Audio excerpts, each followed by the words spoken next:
kulli ma rumilat sallu ala nabi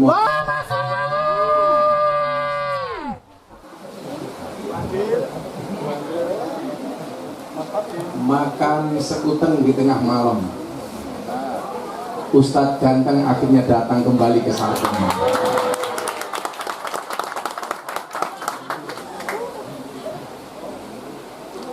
Beli pelem dapatnya duku. Hey warga Sarkem, I love you. Wah.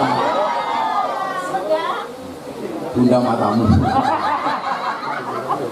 Alhamdulillahirrahmanirrahim. Malam ini setelah sekian lama off, berapa lama terakhir kesini ya?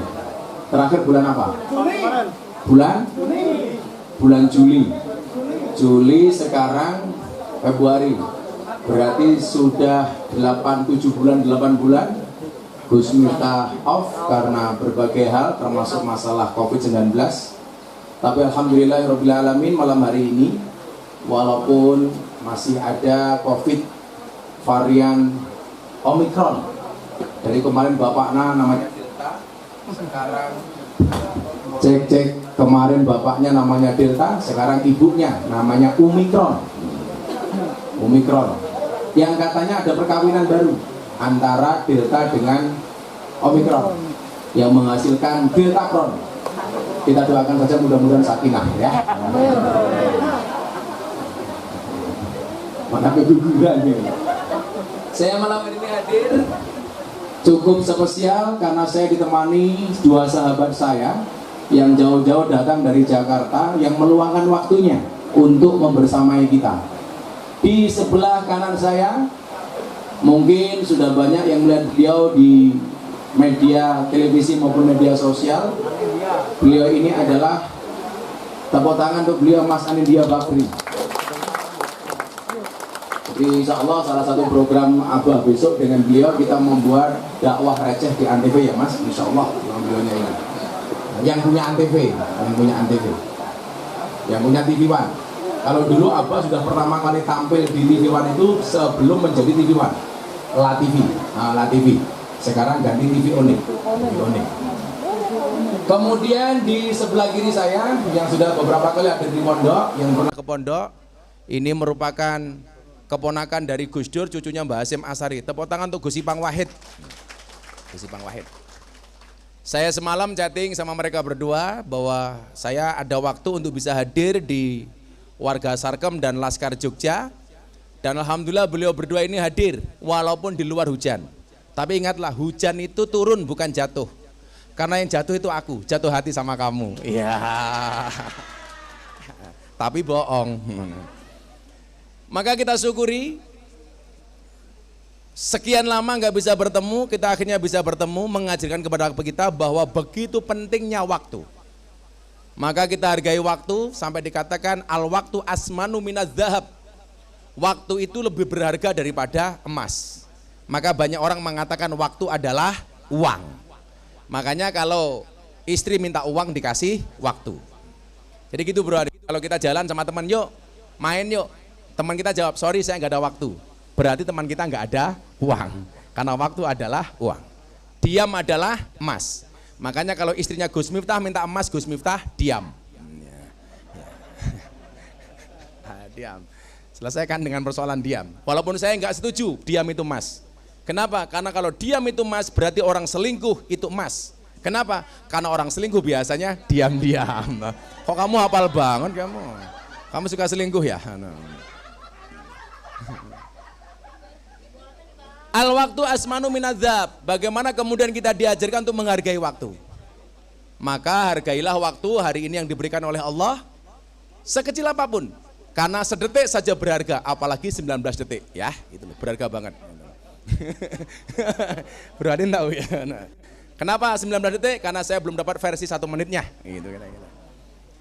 Maka sebelum Abang ngasih sambutan, ngasih kajian malam hari ini, waktu kita nggak banyak, saya pengen Mas Anin jauh-jauh dari Jakarta untuk bisa memberikan sepatah dua patah kalimat kepada yang hadir. Ini ada Pak RW di sini, terima kasih Pak RW. Saya tahu Anda pakai masker karena prokes, tapi yang jelas bukan karena itu, karena merongos. Ya. Jadi ini Mas, saya udah aktivitas di sini sudah 22 tahun. Kemudian sempat off. Dulu permulaan dengan almarhum Gunjek, kemudian dilanjutkan sekarang dengan anak-anak Laskar Jogja. Yang tadi ada Mas Indra sebagai panglimanya. Ini dulu dari segala macam profesi, dari tukang parkir, copet, punya rumah bordil, germo, Angelo. Angelo enggak Mas? Angelo, Angelo itu kepanjangannya antar jemput londe. Kalau Pak RW ini mantan balola, barisan londe lanang. Alhamdulillah istiqomah dan begitu luar biasa, mbak-mbak ini mendampingi saya di atas caci makian orang, hinaan orang dan lain sebagainya. Tetapi mereka masih mau pengajian bersama kita. Mudah-mudahan istiqomah, amin. Kenapa istiqomah itu berat? Karena kalau ringan namanya istirahat. Dan ciri orang istiqomah itu adalah diam. Kenapa? Karena ikhlas itu cirinya adalah diam. Karena kalau ngomong namanya iklan. Nah, iklan. Lah, untuk itu untuk status. Yang jelas ikhlas itu seperti keset. Maksudnya apa? Diinjak-injak tetap welcome. Nah, untuk itu sebelum saya lanjutkan, mohon kesediaan Mas Anindya Bakri untuk memberikan kesan dan pesannya untuk kita semuanya. Shallu ala Nabi Muhammad.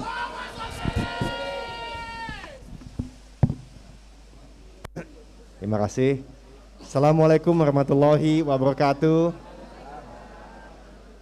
Gus Miftah yang saya hormati, sahabat saya.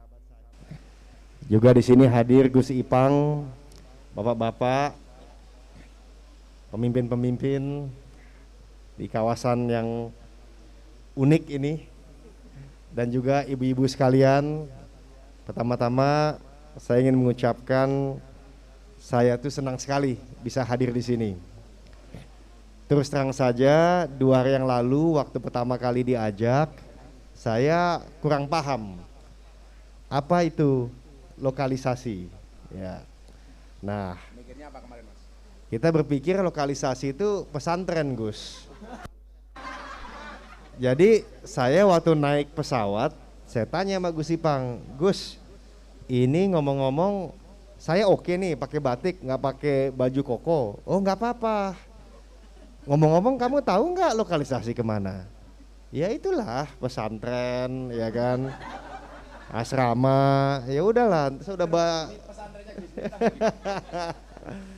akhirnya dikasih tahu ketika sampai di Jogja, kita akan ke Pasar Kembang, Sarkem. Oke, ya kurang lebih. Tapi saya terus terang hujan-hujan pun ingin sekali untuk ada di sini bersama Gus Miftah, karena kita ngerasa bahwa semua itu manusia pada hakikinya saya rasa sama. Ya, kita punya kelebihan, punya kekurangan, dan tujuannya ingin setiap hari lebih baik. Ya. Dan syukur-syukur ya bisa membawa manfaat buat lebih banyak orang daripada sebelumnya.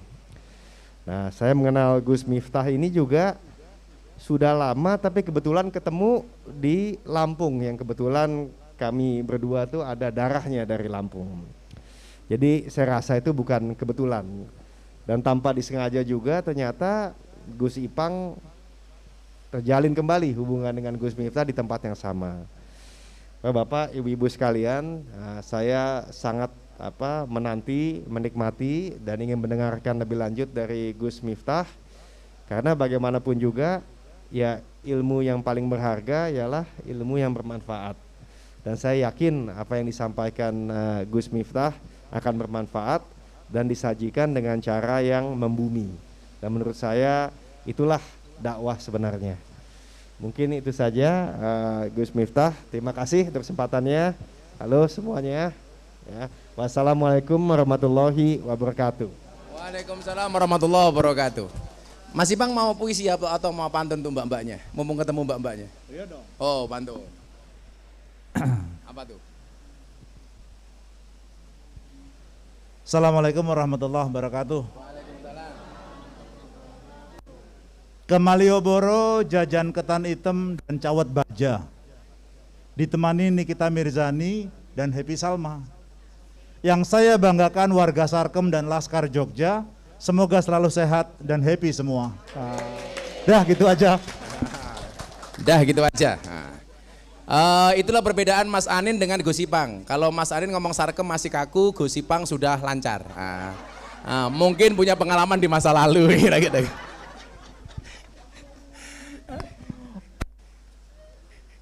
Orang baik punya masa lalu, tapi orang jelek punya masa depan. Ya, walaupun sampai sekarang masih jelek terus. Namanya ikhtiar. Jadi banyak hal yang kemudian pengen Abah sampaikan kepada kalian. Tetapi yang kemudian perlu kita lakukan hari ini adalah bagaimana kemudian kita menjaga hati tetap husnudzon kepada Allah. Dengan semua keadaan yang ada. Jangan sampai ada sifat suudzon di dalam hati kita. Kenapa? Karena jelas kutiba alaikumul qitalu wa huwa kurhul lakum wa asa an takrahu syai'a wa huwa khairul lakum. Dan niscaya kamu akan mencintai sesuatu padahal itu buruk bagi kamu. Wa asa an tuhibbu syai'a wa huwa syarrul lakum. Dan niscaya kamu mencintai sesuatu, kamu membenci sesuatu padahal itu baik bagi kamu, dan kamu membenci sesuatu padahal itu baik bagi kamu. Itulah kemudian pentingnya kita menjaga hati. Maka coba kalian jawab, orang berbuat baik atau berbuat buruk itu awalnya dari mana? Dari mana, Dok? Dari hati. Kalau cowok ini nggak mau jawab, karena cowok-cowok ini rata-rata kayak pohon pisang.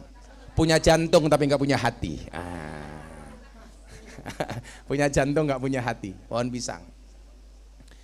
Kalau kamu jawab orang berbuat baik itu awalnya dari hati, saya katakan 100% salah. Kenapa salah? Kita lihat.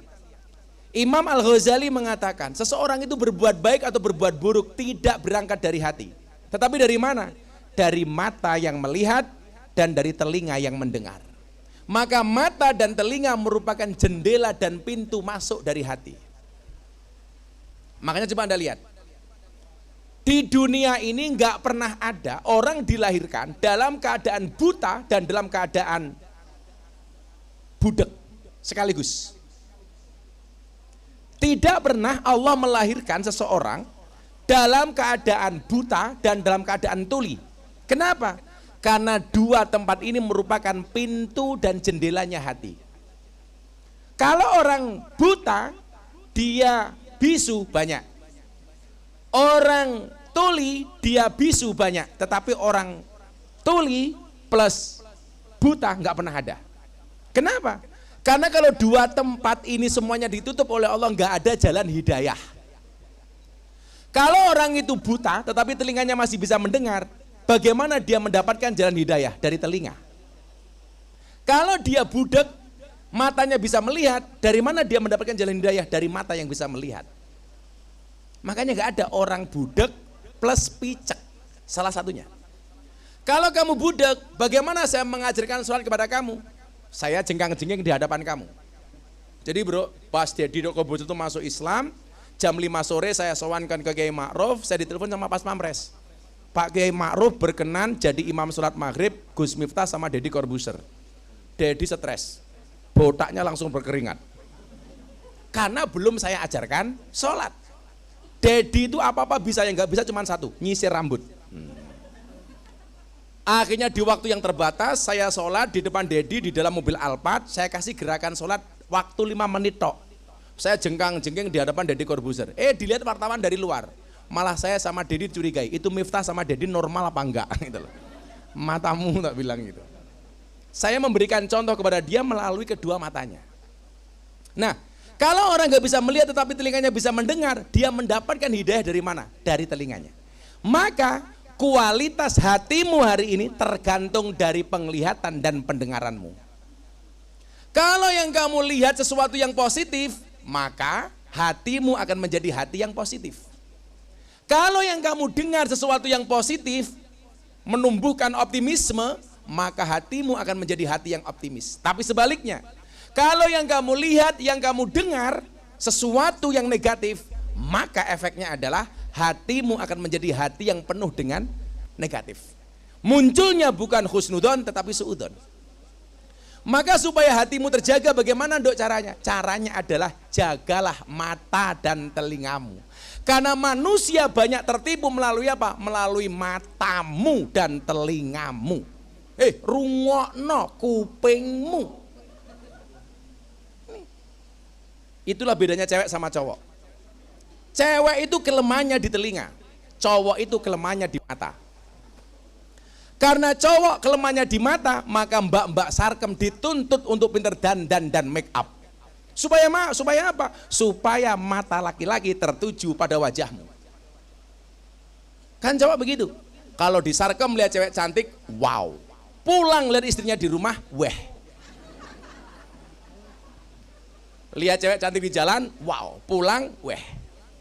Makanya saya bilang, cowok itu lebih sayang anak apa sayang istri? Jawabannya adalah anak. Begitu seorang cowok pergi keluar rumah lihat anak cantik, anak kecil, pasti yang diingat-ingat anaknya di rumah. Kayak anakku di rumah. Tetapi kalau dilihat di jalan lihat cewek cantik, otomatis lupa dengan istrinya di rumah. Betul masih Bang? Ya. Kira-kira begitu. Pulang lihat anaknya pakai celananya melorot, dibenerin. Itu suami. Pulang lihat anaknya celananya melorot, dibenerin. Begitu masuk kamar, lihat istrinya celananya bener, dipelorotin. Nah itu. Jadi suami itu kurang ajar. Makanya itu Mas, kenapa mata hitam? Bukan untuk menjaga pandangan Mas. Supaya kalau ngelirik mbak-mbak nggak kelihatan. Makanya mbak-mbaknya pinter dandan. Kalau cewek kelemahannya di mana? Di telinga. Makanya kenapa para suami harus pinter gombal kayak saya? Karena pada dasarnya cewek itu kelemahannya di telinga. Contoh, Siti Hawa itu diprovokasi oleh iblis supaya mengambil buah khuldi, itu karena oleh iblis diprovokasi telinganya. Dia mengatakan, Hawa, kamu tahu nggak kenapa buah ini tidak boleh kamu dekati? Karena dari sekian makanan di surga yang paling enak adalah buah khuldi. Dan ternyata Hawa terprovokasi, akhirnya ngomong sama Adam. Sehingga kemudian terjadi apa? Fa'azallahuma syaiton. Hawa dan Adam digelincirkan oleh iblis di surga. Keluar gara-gara salah milih makanan. Makanya Mas Anin, itulah alasan kenapa para istri atau para cewek kalau diajak makan, Dek makan di mana? Jawabannya pasti terserah. Istri kalau diajak makan di mana Dek? Terserah. Mbak makan di mana? Terserah. Kenapa para cewek kalau diajak makan jawabannya makan di mana terserah? Karena cewek pernah punya pengalaman salah milih makanan. Nah, lo wong ning surga semuanya dapat kok malah milih yang tidak boleh. Kan goblok gitu. Wongnya ya tekoi. Ya melu guyu gitu loh. Jilbabe coklat. Yang hitam insya Allah lebih parah. Maka kualitas hatimu tergantung pandangan matamu dan tergantung dari pendengaranmu. Nah, di musim seperti ini, masa depan yang belum jelas, belum ada kepastian COVID mau berakhir kapan, yang pengen saya minta satu. Jadilah pribadi yang optimis. Jangan menjadi pribadi yang pesimis. Apa bedanya optimis dan pesimis? Bedanya satu. Orang optimis melihat peluang dalam masalah, sementara orang pesimis melihat masalah dalam peluang. Makanya saya itu kadang-kadang gini Mas, kenapa kok saya sayang dengan mereka ini? Coba Anda bayangkan ya, yang kerja normal di kantor saja sekarang ada istilah WFH, work from home. Kenapa? Untuk jaga jarak supaya tidak kena COVID-19. Pertanyaan saya, kalau Anda kerja di Sarkem, work from home-nya seperti apa? Ya masa ning Sarkem virtual. Wah. Kayak kepiye wi ning Sarkem virtual iki kepiye wi? Apa karaoke virtual gitu. Saya di rumah, kamu di sini gitu. Hah? Artinya apa? Yang kalian alami itu jauh lebih berat dibandingkan kami masyarakat normal di luar sana. Maka, Nduk, Mbak, Bu, karena di sini ada Nduk, ada Mbak, ada Bu. Tergantung klasifikasi umur. Yang paling banyak Nduk apa Mbak? Mbak apa Bu? Bedanya Bu sama Mbak itu satu. Kalau Mbak itu baunya parfum, kalau Bu baunya balsem. Nah, itu. Kalau Mbak itu kakinya masih mulus, kalau Bu tungkaknya meletek-meletek. Nah, itu. Itu ibu-ibu di belakang itu meletek-meletek apa halus itu? Itu parfum apa balsem itu? Nah. Oh campur. Kenapa kemudian kita harus menjadi pribadi yang optimis? Jelas. Kullai yusibana illa ma kataballahu lana. Huwa maulana wa 'alallahi falyatawakkalul mu'minun. Kamu dikasih HP kenapa? Ngasih nomor HP ya ke Mas Ipang ya. Ayo. Oh, iya, bro. Oh, HP-nya Putra. Katakanlah sekali-kali musibah itu tidak akan pernah menimpa kami kecuali yang telah Allah izinkan untuk kami. Maka kalian gak usah khawatir, gak usah takut dengan bayangan-bayangan masa depan. Kenapa? Karena sesuatu musibah apapun tidak akan pernah menimpa kita kecuali yang telah Allah izinkan untuk kita. Dulu Gus Miftah pernah bilang toh, punya tetangga protokoler COVID, nggak pernah keluar rumah, beli apa-apa semuanya dicuci, bahkan pakai masker double 3, tetap mati. Kenapa? Bukan karena COVID, dihajar istrinya karena nggak punya penghasilan, mati. Ilama kata baulana, kecuali yang telah Allah tetapkan kepada kami. Nah, kalau ngomong soal namanya ajal, fa idza jaa ajaluhum la yastakhiruna sa'ata wa la yastaqdimun. Kalau ajalnya sudah datang, maka tidak bisa diajukan maupun dimundurkan. Pertanyaannya adalah, yang dimaksud ajal itu apa? Saya bilang sama Pak Tony, ajal itu tidak hanya kematian. Ajal itu artinya titi wanci, kata orang Jawa. Titi wanci itu bahasa Indonesianya apa ya? Kalau sudah datang waktunya, itu bisa jodoh, bisa pangkat, bisa jabatan, bisa rizki, bisa kematian. Contoh yang paling gampang, rezeki. Pernah nggak mbak-mbak punya pengalaman? Tamu reserve, nanti malam saya datang ya jam 10. Ditunggu sampai jam 1. Kalau memang belum rezekinya, walaupun sudah reserve, tidak datang. Pernah? Pernah. Kamu nggak usah ngiri dengan rezeki temanmu. Karena rezeki itu sudah tertakar dan tidak akan pernah tertukar.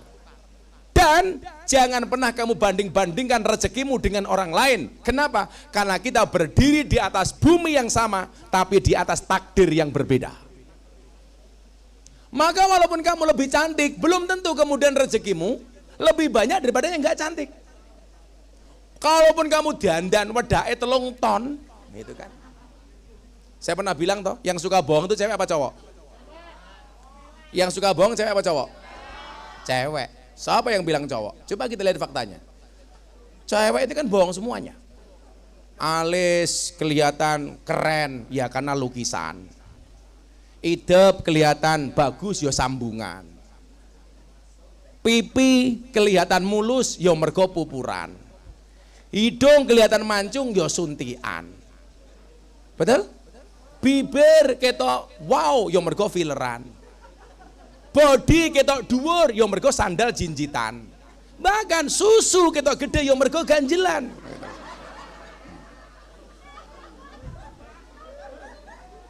Kayak gitu sukanya teriak-teriak, cowok pembohong. Yang suka bohongi raimu tak kandani.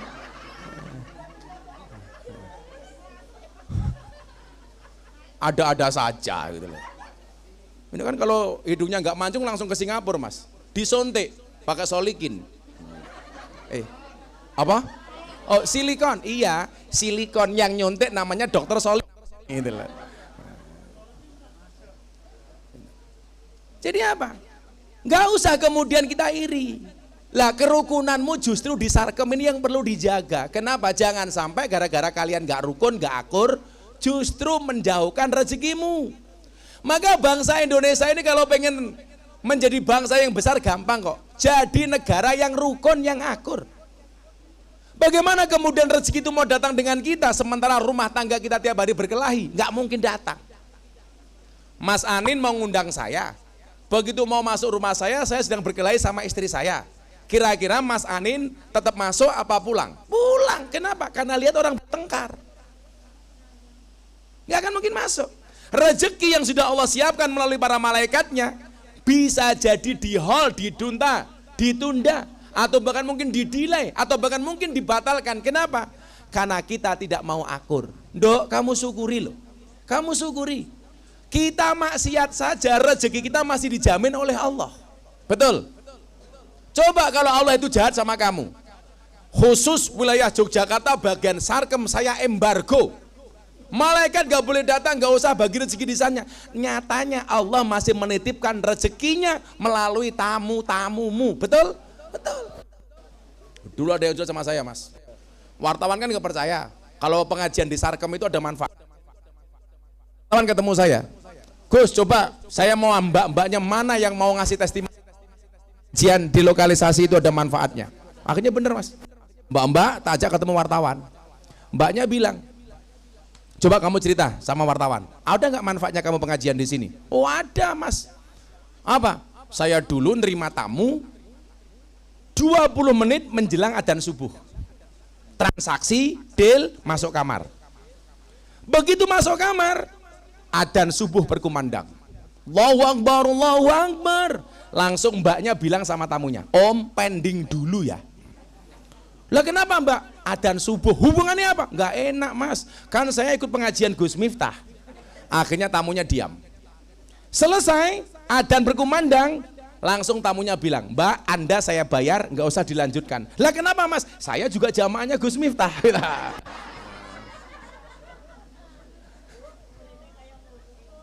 Coba, sama-sama jamaah. Dan ternyata apa? Hanya menumbuhkan rasa malu bahwa yang Anda lakukan itu salah. Akhirnya kemudian apa? Malu nggak jadi kemaksiatan. Kan keren, Pak. Saya waktu itu mikir, jangan-jangan jamaah saya Gus Ipang atau siapa gitu kan. Maka kurang baik apa Allah sama kita? Kita maksiat saja, rezeki kita masih dikasih oleh Allah. Bagaimana kemudian di tengah-tengah kemaksiatan ada kebaikan yang kita lakukan seperti ini? Saya kemarin pengajian di Temanggung, yang datang puluhan ribu orang. Kalian tahu, ada 20 jamaah yang kecopet HP dan dompetnya. Kalau di tempat pengajian yang dianggap baik saja masih ada kemaksiatan di dalamnya, pertanyaannya adalah, boleh nggak di tengah-tengah kemaksiatan ada pengajian di dalamnya? Boleh. Makanya mbak-mbak yang baru masuk, mungkin baru ketemu Gus Miftah, kamu gak usah malu, santai saja. Gus Miftah itu bukan malaikat pencatat amal. Lagian sekarang malaikat raqib dan atid itu sudah tidak pernah mencatat amal manusia. Kenapa? Karena manusia sudah sibuk mencatat amalnya masing-masing di HP-nya. Jadi sekarang malaikat sudah nggak pernah nyatet begini. Sama malaikat dibayarin, oh catat sendiri. Nah, mbak-mbaknya chattingan sama tamu, Om sini Om. Sudah dicatat. Nah, tamunya bilang, oke, catat lagi. Laskar Jogja mbripi bojone tanggane. Wah. Bojomu adalah semangatku. Wah. Sudah dicatat lagi di sini. Ya, coba. Ayo, sesama laskar, kirim dong videonya, kirim lagi.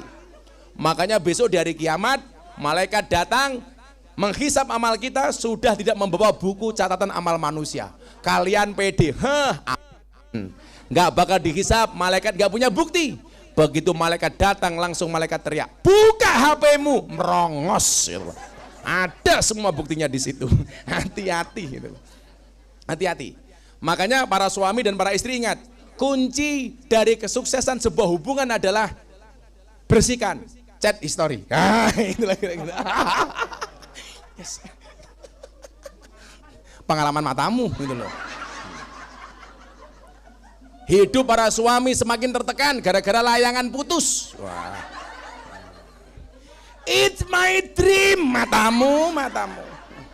Sok-sokan. Menunggu Pak RW, anak Sarkem ketemu tamunya, Om, it's my dream. Cangkemmu yuyu. Sok-sokan. Maka apa? Jangan pernah kemudian kita merasa iri hati. Kuncinya adalah di hati. Jadilah pribadi yang optimis. Apa tadi bedanya optimis sama pesimis? Orang optimis melihat peluang dalam, sementara orang pesimis melihat masalah dalam peluang. Yang kita lakukan cuma satu hari ini, bersihkan hati kita. Saya kasih contoh yang paling gampang. Ini umpamanya ada gelas. Ya. Gelas ini yang perlu kita lakukan supaya dikasih minum di dalamnya satu. Bersihkan gelasnya. Kalau gelasnya sudah bersih, kemudian datang teko atau ceret, entah isunya kopi, teh maupun es jeruk, bisa masuk. Oh, gelasnya bersih, dia akan datang. Tapi kalau sudah ada ceret isinya kopi, teh, jeruk, kok gelasnya kotor? Kira-kira diisi apa enggak? Enggak. Kenapa? Gelasnya kotor. Kalau toh kemudian dipaksakan diisi di dalamnya, pasti mubadir. Kenapa? Karena tidak bisa dimanfaatkan isinya. Kenapa? Karena gelasnya kotor. Makanya supaya kemudian rezeki kita banyak, gampang, bersihkan dulu hatinya. Ya mungkin kayak Mas Anin, Mas Ipang ini duitnya banyak, rezekinya banyak karena hatinya bersih. Amin. Kita muhasabah saja. Mungkin kayak kita ini mohon maaf, kenapa rezeki kita belum banyak? Barangkali hati kita masih kotor. Makanya mbak-mbaknya gak usah ngiri kalau temannya banyak tamu. Malah rebutan karo kancane. Iki tamuku, halah halah. Tamu kan boleh berhak memilih, betul? Yang mengatakan harus sama kamu siapa? Ini kan kemarin sama aku. Tamunya bilang, iya kemarin selera aku kamu, sekarang dia. Gitu loh. Kamu malah galau. Malah galau. Aku nganan, kamu ngiri. Akunya bertahan, kamunya lari.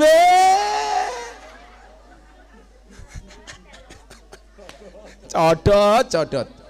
Nggak usah ngiri. Semakin kamu ngiri, rezekimu akan semakin jauh dari Allah Subhanahu wa Ta'ala. Maka ini saja pesan Abah malam hari ini. Karena COVID kita nggak boleh berlama-lama. Jangan pernah punya hati yang busuk. Kenapa? Karena pada akhirnya orang yang akan selamat di hadapan Allah siapa? Ilaman atau Allah talim, yaitu orang yang datang kepada Allah dengan hati yang selamat. Maka dulu Gus Miftah pernah bilang apa? Cukup bodimu yang bermaksiat, hatimu jangan ikut-ikutan bermaksiat. Cukup bodimu yang banyak dosa, jangan pernah penuhi hatimu dengan banyak dosa. Sekali lagi saya ingatkan, dulu Gus Miftah hadir di Taman Mini Indonesia, Batu Akik, Batu Bacan. Itu Batu Akik, di dalamnya ada kalimat Allah, dilelang laku berapa? 7 miliar.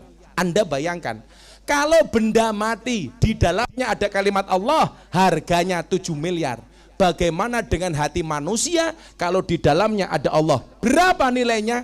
Tak terhingga. Maka ingat, jangan pernah kehilangan Allah dari dalam hatimu. Betul?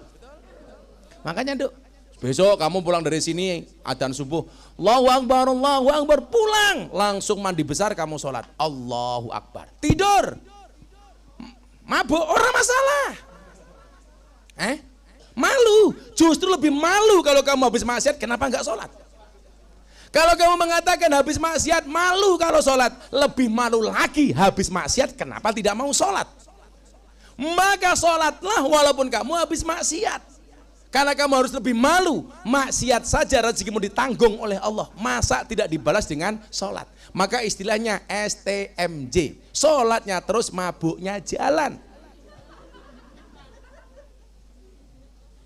STMJ, sholatnya terus em-emnya jalan. STMJ, sholatnya terus muahnya jalan. Amar ma'ruf, nyambi mungkar. Aku catat omongan kamu ya. Kalau kamu bilang malu saya sholat setelah saya maksiat, kamu harus lebih malu. Sudah maksiat kok tidak mau sholat. Sholat saja.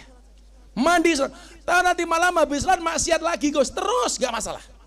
Kalau kamu maksiatnya belum bosan, jangan bosan untuk sholat. Tugas kamu itu satu, Nduk. Bagaimana caranya malaikat pusing kepalanya? Ya kan? Sholat.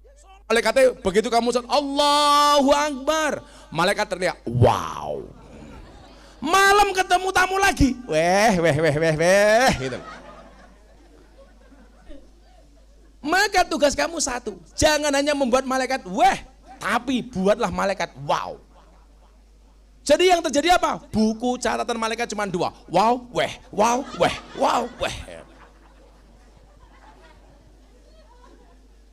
Ya dek ya, nggak usah malu. Semuanya kita punya dosa, saya punya dosa, Mas Ipang punya dosa, Mas Anin punya dosa. Tapi ingat, tangisan mata pendosa karena tobat itu lebih disukai oleh Allah daripada senyuman dari orang yang mulutnya tasbih tapi penuh kesombongan di dalamnya. Maka gak usah malu. Minta sama Allah supaya dosa-dosa kita diampuni oleh Allah Subhanahu wa taala. Amin Allahumma amin. Kenapa masih ada acara, masanya juga harus pergi.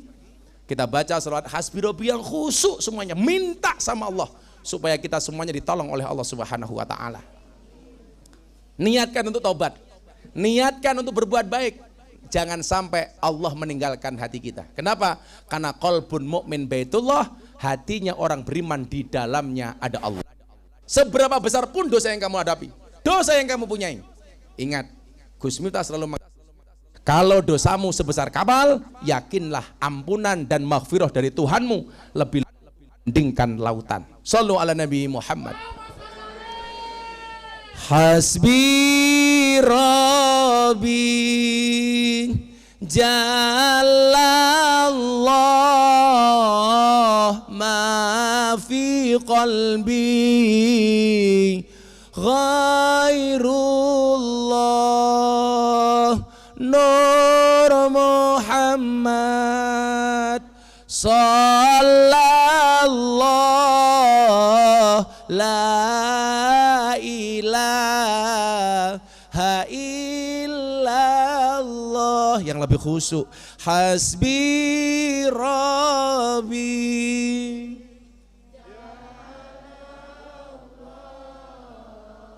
ma fi qalbi ghairullah Nur Muhammad Sallallahu la ilaha illallah. Yang lebih khusyuk, hasbi rabbi